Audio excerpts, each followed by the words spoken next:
What if I told you that the greatest empire the world has ever known wasn't built on peace, justice, or civilization, but on fear, on blood, and on silence? Welcome to ancient Rome, an empire that called itself Imperium sine fine, an empire without end. But behind the grand monuments and golden legends was something far darker.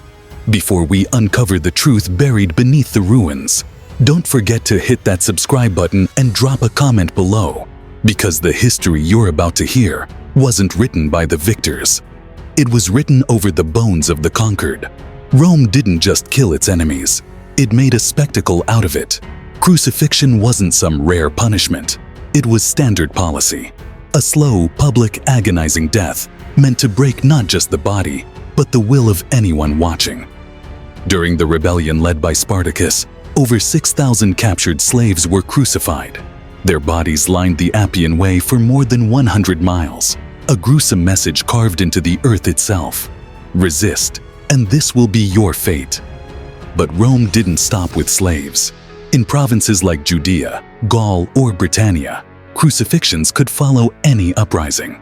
And sometimes the crosses were left standing long after the bodies had rotted, just to remind the survivors.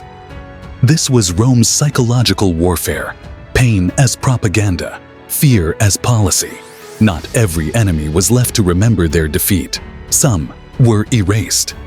Carthage was one of the most powerful civilizations in the ancient world, until Rome decided it simply couldn't exist anymore. After 3 brutal wars, Rome didn't just conquer Carthage, it destroyed it completely. In 146 BCE, the Roman general Scipio Aemilianus led a final siege. When the city fell, it burned for days. Men, women, and children killed or sold into slavery. The city itself dismantled, stone by stone. Legends say the land was cursed with salt to make it barren forever. That part may not be true. But what is true is Rome made sure Carthage was not only defeated, it was forgotten.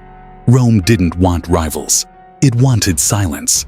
In Gaul, modern-day France, Julius Caesar launched a war that would make his name immortal and leave entire cities wiped off the map. The city of Avaricum, once called the most beautiful in Gaul, resisted Rome's rule. So Caesar laid siege to it. When his legions broke through, they massacred nearly 40,000 people, not in battle, not in defense, but in punishment. And this wasn't a one-time thing. At Uxellodunum, Caesar chopped off the hands of surrendered warriors, not because they were a threat, but to make them walking warnings. Rome wasn't just expanding, it was erasing alternatives, burn the cities, kill the people, let the ruins speak for generations. Rome didn't always storm the gates. Sometimes, it simply waited for hunger to kill you. During the siege of Numantia in Spain, the city was surrounded. No food, no escape. Inside the walls, families slowly starved. When all hope was lost, many chose suicide over surrender. And in Jerusalem, 70 CE, Roman troops under Titus trapped the entire city. What followed was a slow, choking famine. According to the historian Josephus, those who died were beyond counting. To Rome, hunger wasn't tragic, it was tactical. A patient, merciless strategy designed to break a city without wasting a single Roman life.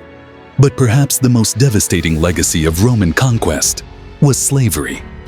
Rome didn't just defeat enemies, it turned them into profit. Entire cities were emptied, populations were marched off in chains, sold in markets, used in fields, mines, homes, and even government offices. After Rome sacked Epirus, over 150,000 people were enslaved.